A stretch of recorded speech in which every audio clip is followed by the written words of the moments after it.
আসসালামু আলাইকুম। শাহিনুরস রেসিপিতে সবাইকে আরও একবার ওয়েলকাম জানাচ্ছি। চলে এসেছি খুবই মজার এবং ইউনিক একটা বাঙালি খাবারের রেসিপি নিয়ে। আজকে আমি রান্না করে দেখাবো কচুরলতি। কাঁঠালের বিচি আর শুটকি দিয়ে কচুরলতি রান্না করব এবং এই রান্নাটা একবার এভাবে করে খেলে এটার স্বাদ কিন্তু সহজে ভুলতে পারবেন না।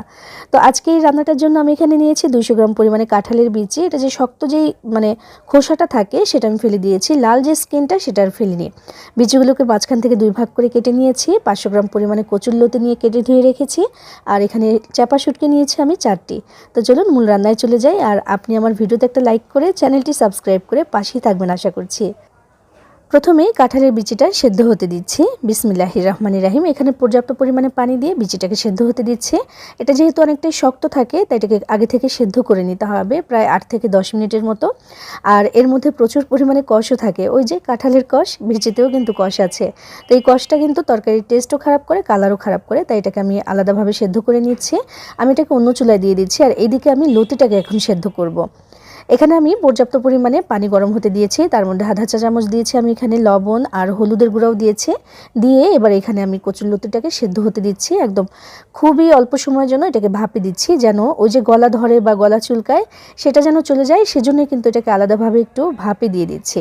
একসাথে দিলাম না কেন, বিচিটা সেদ্ধ হতে প্রায় 8 থেকে 10 মিনিট সময় লাগবে। আর এটা আমি মাত্র 2 মিনিটের মতো একটু ভাপিয়ে নেব। শুধু গরম পানিতে দিয়েছি, দেওয়ার পরে একটু বলক চলে এসেছে, বলক আসার পরে মাত্র 2 মিনিট রাখবো আমি। এর থেকে বেশি সময় যদি এটাকে ভাপাই আমি বা সেদ্ধ করি, এটা কিন্তু একদম গলে যাবে। তাই যে 2 মিনিটের মতো সেদ্ধ করে নিয়েছি, পানির সাথে এটার একটা কষ কিন্তু আছে সেটাও চলে গেছে। আশা করি আর গলাও চুলকাবে না। তো এবার এটাকে আমি তুলে নেব। বিসমিল্লাহির রহমানির রহিম। আমি রান্নাটা করতে এখন শুরু করে দিচ্ছি। আমি এখানে 1/3 কাপ পরিমাণে তেল গরম করে নিয়ে এর মধ্যে রসুন কুচি দিয়ে দিলাম প্রায় 1 টেবিল চামচের মতো। আর এরপর দিলাম আধা কাপ পরিমাণে পেঁয়াজ কুচি। এবার এগুলোকে একটু ভেজে নিতে হবে। আগে থেকে সেদ্ধ করে নিলে ওই যে লতিটা, তারপরে কাঁঠালের বিচিটা, এই রান্নাটা করতে কিন্তু বেশি একটা সময় লাগবে না, একেবারে তাড়াতাড়ি করে কিন্তু হয়ে যাবে। তো পেঁয়াজ আর রসুনটাকে এমন একটু ভেজে নিয়েছি। একটু কালার চলে আসলে এর মধ্যে আমি পানি দিয়ে দেবো এখন। দিয়ে তারপরে যে সামান্য একটু মশলা ব্যবহার করব সেটা এখন দিয়ে দিচ্ছি। এই রান্নায় কিন্তু মশলাও খুব একটা লাগে না। স্বাদ মতো লবণ দিয়েছি, আধা চামচ দিয়েছি হলুদের গুঁড়া, আর 1 চা চামচ দিয়েছি এখানে লাল মরিচের গুঁড়া, আর 7 থেকে 8টির মতো কাঁচা মরিচ আমি ফালি করে দিয়ে দিলাম। দিয়ে এবার মশলাটাকে একটু কষাবো। এই রান্নাটা কিন্তু ভেজে ভেজে করব আমি। এখানে এরপরে কিন্তু আর কোনো পানি ব্যবহার হবে না। এই যে একটু পানি দিয়েছি আমি কষানোর জন্য, সেটাই একটু না, আসলে একটু বেশি করে দিয়েছি পানিটা, কারণ এখানে কষাতে হবে।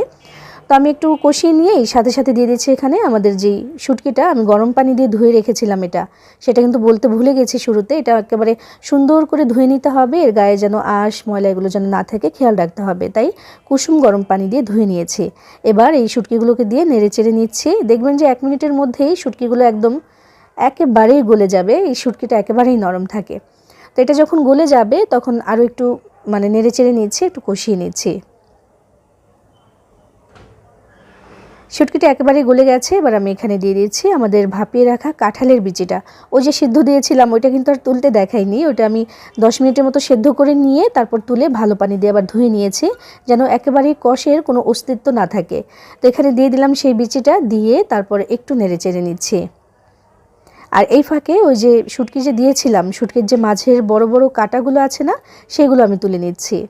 যে কয়টা আমার চোখের সামনে পড়বে আমি তুলে তুলে নেব। আর ছোটোগুলো তো থাকবেই, শুটকির তরকারি রান্না করবো আর কাঁটা থাকবে না, অবশ্যই থাকবে, তাই একটু বেছে বেছেই খেতে হয় এটা খাওয়ার সময়।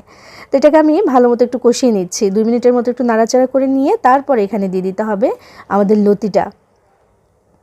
একটু কষিয়ে রান্না করলে কিন্তু রান্নাটা খুব ভালো হবে। আর এই জন্য শুরুতে আমি পানিটা একটু বেশি দিয়েছিলাম কষানোর সময়, কারণ এরপরে আর কোনো পানি এখানে ব্যবহার হয় না।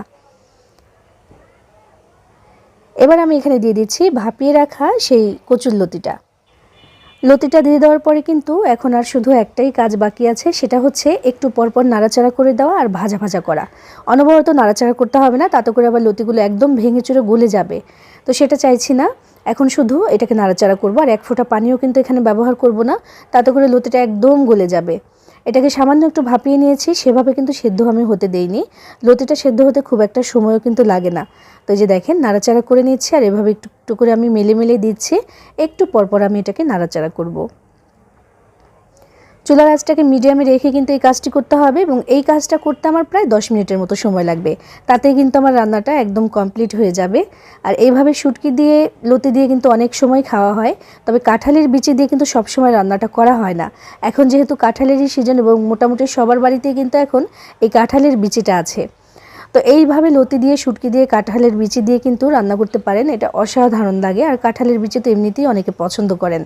এইভাবে রান্নাটা করে দেখবেন কতটা টেস্টি হয়, গরম ভাতের সাথে আর কিচ্ছু লাগবে না, এত মজার একটা রান্না হয় এটা। কথা বলতে বলতে কিন্তু রান্নাটা আমার প্রায় কমপ্লিট হয়ে এসেছে, দেখেন হয়ে গেছে, একদম সেদ্ধ হয়ে গেছে, ভাজা ভাজাও হয়ে এসেছে। এবার আমি চুলা থেকে নামিয়ে নিচ্ছি, রান্নাটা আমার হয়ে গেছে। কচুরলতি এভাবে যদি রান্নাটা করে না থাকেন তাহলে একদিন একটু করে দেখবেন, কত বেশি মজার হয়। খেয়ে দেখবেন, ভালো লাগবে আশা করছি। সবাই ভালো থাকবেন, সবার জন্য সবাই দোয়া করবেন। আল্লাহ হাফেজ।